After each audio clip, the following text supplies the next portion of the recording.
what I love about this chair besides leaning all the way back? Footrest. Who doesn't want a footrest when they're sitting here at the computer all day? I'll put a link to it in the description, but you're not here for this. You're here for the video. So let's get it started.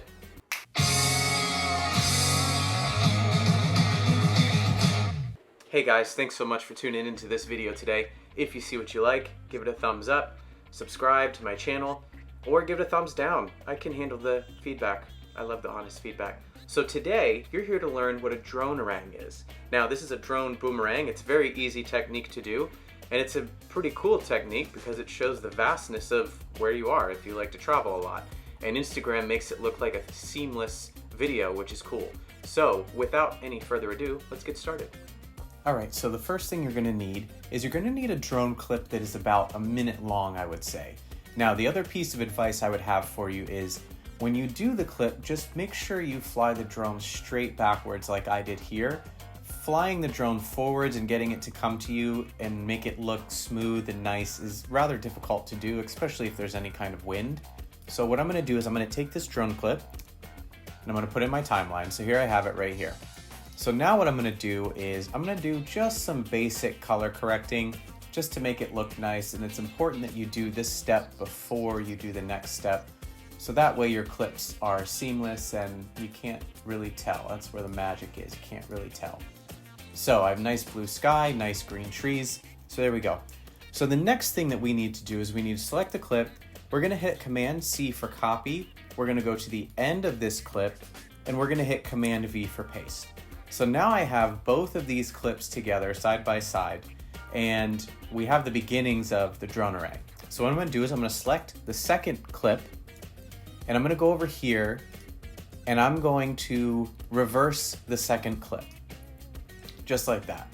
So now we have a video that goes out, and then we have a video that comes in. Now the problem is, it's very slow, it's not interesting. It's a minute and 27 seconds long, so it's way too slow. So what we're going to do is we need to do a little bit of what's called speed ramping.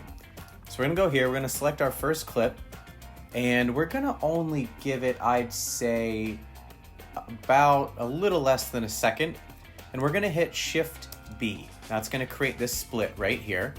So now we're going to go to the end of the clip as well, probably the last second or so, and we're going to hit Shift B again. So now we have this clip ready to be speed ramped. So what we're going to do is we're going to select this little arrow right here, and we're going to go to custom. Now for this one, I figured I'd probably do about 2800, and there we go. So now we have this first clip that's pretty short, only about 2-3 seconds long. So now what we're going to do is we're going to do the same thing for the second clip. So we're going to go select the second clip.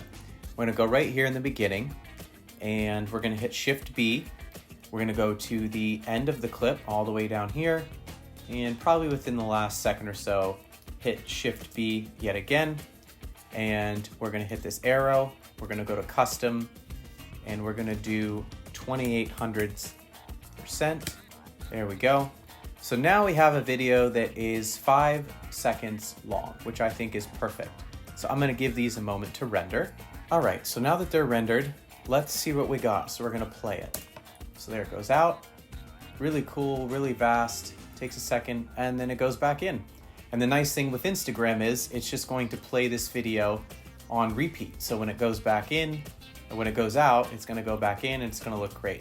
Now there's one last thing I might do just because it kind of shakes just a little bit at the end. I'm going to go over here and just put a little bit of stabilization on it right here, and I'll do the same thing for this one, and there we go.